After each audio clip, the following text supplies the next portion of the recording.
Mais de misère, il fait un froid à pierre fondre. Ah, on s'en souviendra de l'aventure de Lance à la famine. Et moi qui croyais séjourner à Ville-Marie quelques mois seulement. Ah, si vous n'étiez pas là. Allons donc. Je travaille pour rien. Rétablir l'équilibre des finances? Redonner confiance aux colons? Impossible, monsieur. Impossible. Et vous voyez, je m'y emploie depuis 1 an. Impossible. Il ne faut pourtant pas lâcher. Mais vous voyez bien que Labarre s'ingénie à mettre des bâtons dans les roues. Ah, ça... Vous ne sauriez croire à quel point il est devenu méfiant, hargneux, intrigant. Vous voulez que je vous dise? Eh bien, la colonie, il s'en moque. Non. C'est peine perdue. J'y renonce. Que voulez-vous dire? Ce serait lâcher le manche après la cognée. Oh, je m'en garde bien. Il faut obtenir le rappel de Labarre. Ah. J'ai fait parvenir une lettre à Versailles. Et j'ai tout lieu de croire... Mais vous n'y pensez pas. Pourquoi? C'est sûrement une de ces créatures qui le remplacera. J'y ai pensé. Il faudrait faire parvenir une pétition à la Cour. Il faudrait la signature de tous ceux qui ont participé à l'expédition de la famine. Surtout celle de Charles Lemoine. Je ne doute pas que tous les habitants de Montréal la signeront. Mais comment la faire parvenir à la Cour en ce moment? Entrez. Que monsieur le gouverneur me pardonne, mais le marchand Lemoine est au plus bas. Et monsieur Lebert demande s'il n'y aurait pas lieu de prévenir son excellence. Le gouverneur général? Mais pourquoi? Je ne sais pas, je ne fais que transmettre la demande. C'est bon, vous pouvez disposer.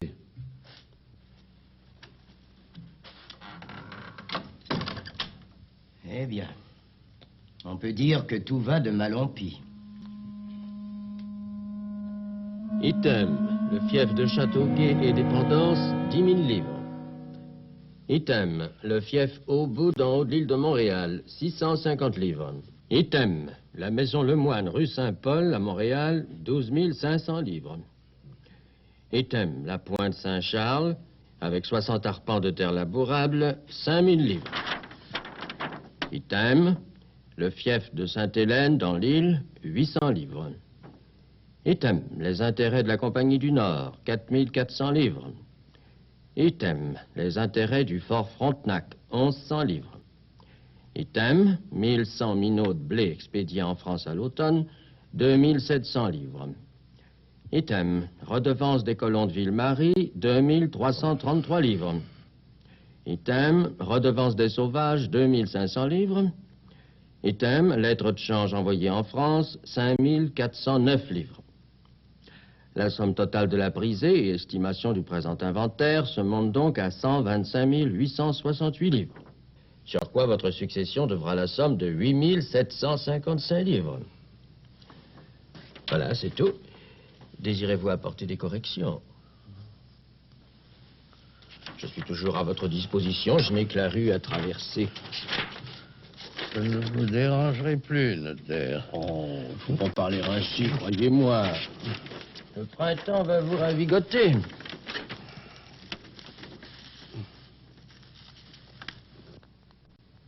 Ma Jeanne prie bien fort. Il va guérir, tu verras. C'est cette expédition qui l'a tué. J'ai eu beau lui dire. Que veux-tu? Il a toujours bougé depuis son jeune temps. Mon pauvre Charles. Allons, maman.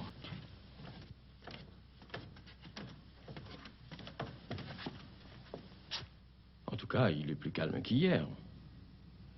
Il te demande. Moi?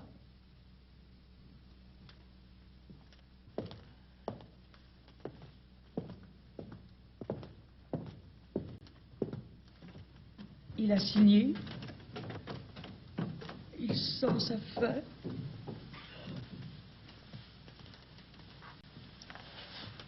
Allons, ma bonne Catherine. Un testament n'a jamais fait mourir personne.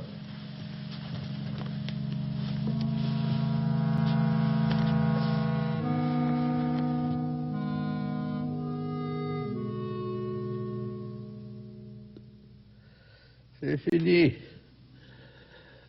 C'est mon tour. Écoute, mon gars. Toute ma vie, j'ai regardé les choses en face. Je ne commencerai pas sur mon lit de mort à me faire des illusions. Non, je sais ce que je dis. Laisse-moi parler. Bien sûr, c'est Charles qui est le plus vieux. Mais il y a de la famille. Et le voilà installé à demeure à Longueuil. Sainte-Hélène. Il a des qualités, mais il n'a aucun penchant pour les affaires. Toi, tu t'intéresses à la Nouvelle-France. Tu sais qu'il ne faut pas trop attendre de Versailles. Et qu'il faut savoir prendre des décisions vite. Mais avec prudence. C'est ce que ce pauvre Labarne n'a pas su faire. C'est à cause de lui si la colonie s'en vend démence, père. Si Versailles ne se décide pas à le rappeler. Je sais. Je sais. Mais souviens-toi qu'il y a du vrai dans ce qu'on dit ici. Aide-toi, et Versailles t'aidera. Peut-être. C'est nous qui savons ce qui est profitable à la colonie. Il y a 40 ans que je sais ça. Moi qui te parle. Ouais, il faut y aller avec prudence. Bon, c'est bon d'avoir du poil aux yeux, mais il faut savoir aussi ménager les autorités.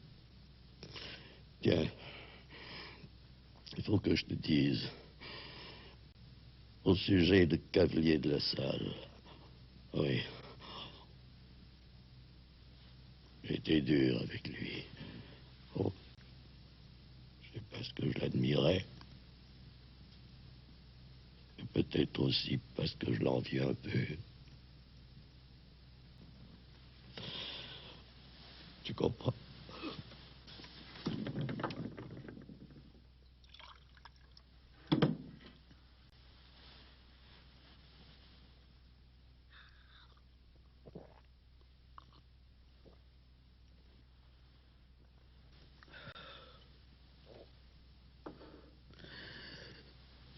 C'est un grand explorateur, tu sais. La France est devant un empire. Mais il va aller trop vite. Découvrir, c'est bien, mais coloniser, occuper le sol, c'est encore mieux. C'est ce qu'il nous faut faire. Il faut que les Canadiens s'enfoncent les pieds dans cette terre, comme des arbres. Tu comprends?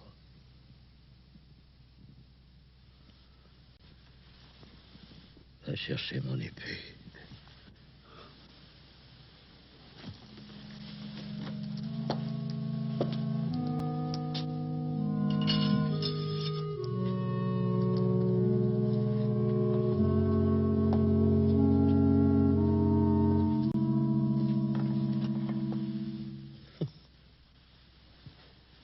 Elle est vieille, mais elle est droite. Elle est à toi maintenant. C'est plus précieux de mon héritage. Tu es digne de la porter. Pour le roi, pour l'honneur, pour la justice.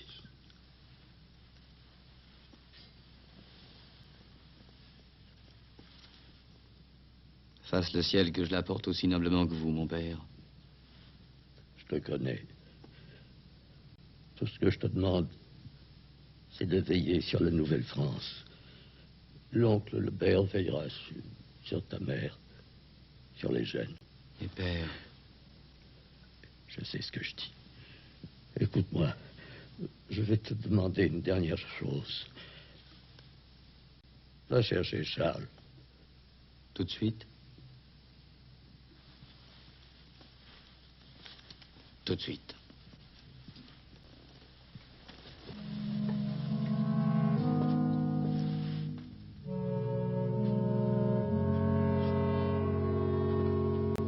Allez donc vous reposer un peu, maman. Oh, c'est bon, je ne pourrai pas dormir.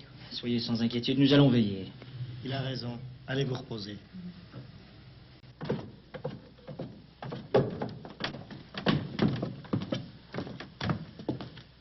Il faut que je traverse à Longueuil chercher Charles. Ce soir? Papa veut le voir tout de suite. Je t'accompagne? Non, reste avec maman. J'y vais, moi. Oui, viens.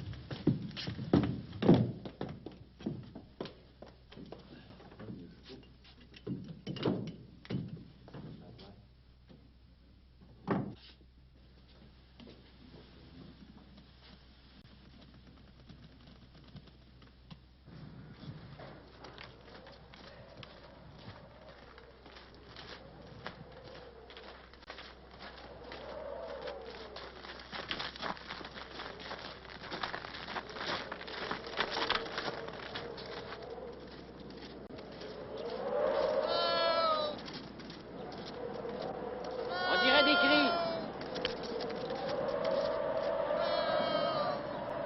C'est par là.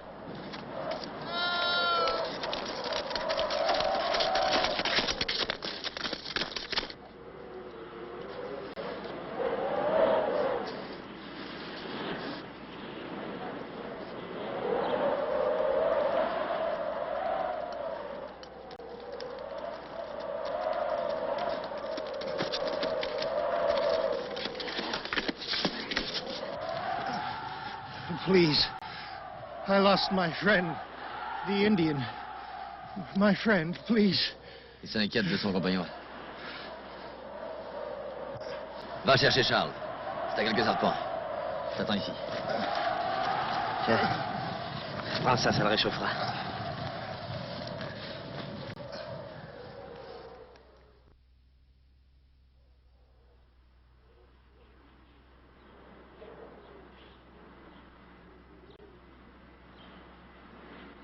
Il n'a pas encore repris sa connaissance.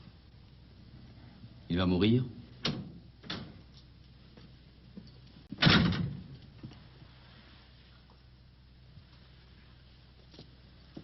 L'Iroquois qui l'accompagnait vient de mourir. Allez vous reposer, on n'y peut rien.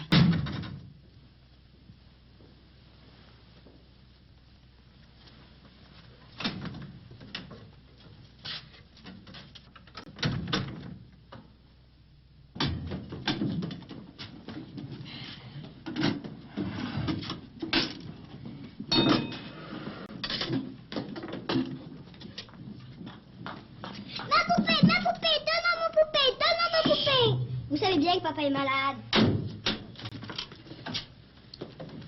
Alors, l'anglais, vous savez qui il est? Non, pas encore. Tu as vu papa? Il est mort.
revenu à la vie.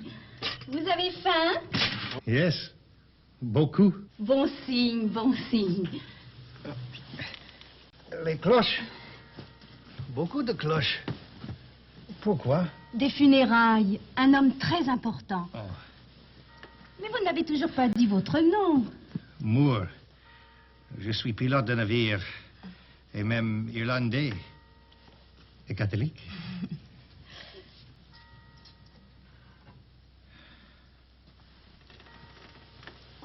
Je cherche du travail. Vous connaissez quelqu'un? Il faut voir Monsieur Lebert. Oh, c'est lui qui m'a sauvé la vie? Mais non, c'est Monsieur d'Iberville. Vous ne le saviez pas? D'Iberville, dites-vous? Et là, ne bougez pas. J'ai justement une lettre pour lui. Je peux le voir. Oh, il faudra attendre. C'est justement son père qu'on porte en terre ce matin. Oh.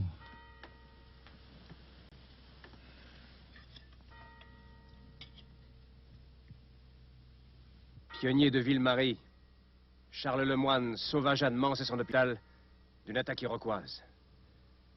Il sauva aussi la colonie de Trois-Rivières. Il fut marguillier de Notre-Dame, procureur de Sa Majesté, écuyer du roi, greffier de la Sénéchaussée de Ville-Marie. Mes bien chers frères, je n'hésite pas à répéter ici ce que M. de Frontenac disait de lui devant la cour.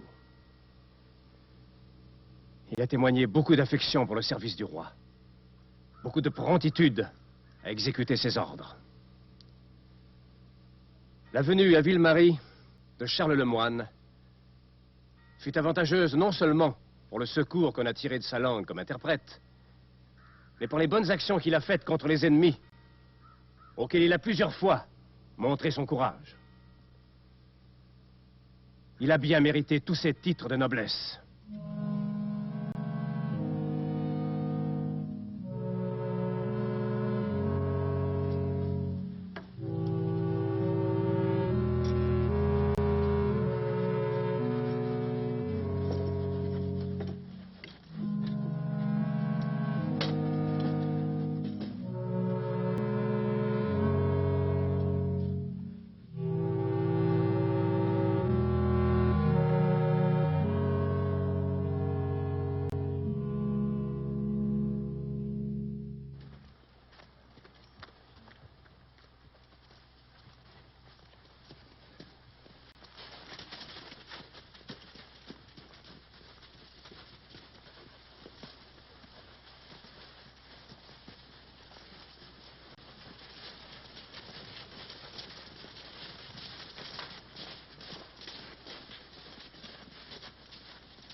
Monsieur!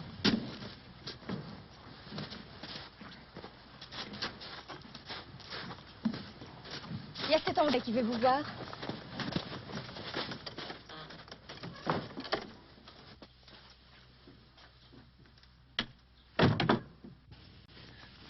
Je l'ai là.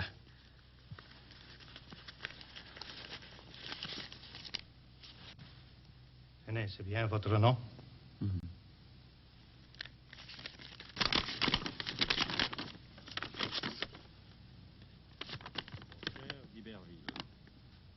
Après de nombreuses démarches, j'ai enfin réussi à armer une flottille pour la Louisiane. Je suis parti de La Rochelle en juillet, mais j'ai dû revenir à Rochefort à cause du gros temps et des avaries. Je compte être en Louisiane en janvier. Je te fais parvenir cette lettre par Thomas Moore, un Irlandais qui se cherche du travail. C'est un bon pilote, je te le recommande. Mais ce que je veux surtout annoncer, c'est que le ministre de la Marine parle de révoquer la barre. c'est un certain marquis de Denonville qui le remplacerait. Et c'est signé Robert Cavelier de la Salle. Mes amis, c'est la première bonne nouvelle en 6 mois.